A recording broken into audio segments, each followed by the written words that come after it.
reaction on the recent announcement of VP Sara's intention to run for the 2028 presidential elections?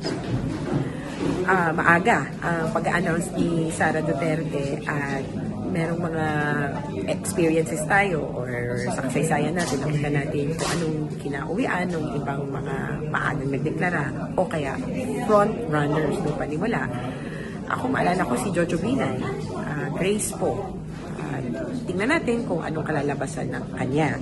Pero para sa akin, hindi sa concerned kundi na babagabag ako na may tumatakbo na hindi lang involved sa extrajudicial killings. Si Sara Duterte ay di umano may role, may participation dito sa war on drugs dahil dun sa DDS, Double Death Squad, kung saan may witness na nagsasabi may involvement siya. Pero concerned ako kasi isa itong tao na merong history ng corruption allegations. At hindi pa niya napapatunayan ang sarili niya na malinis, maayos na public official. Kaya hindi ko alam kung maiipawan niya yung ganon. Sana naman kapag bumoto yung mga Pilipino, hindi na natin iisipin ito na usapin ng awa o kaya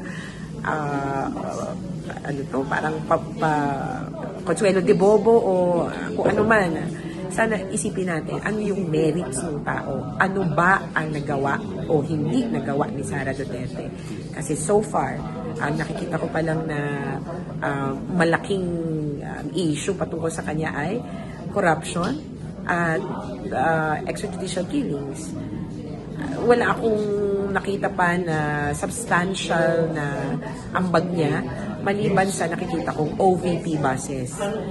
Kaya kataka-taka talaga sa akin at kabagabagabag na siya yung tumatakbo at sabi nila frontrunner bilang presidente. Kung ganon, libre bus na ba lahat ng Pilipino? Ganon na ba ang mangyayari? So, sana something more substantial mai-offer niya.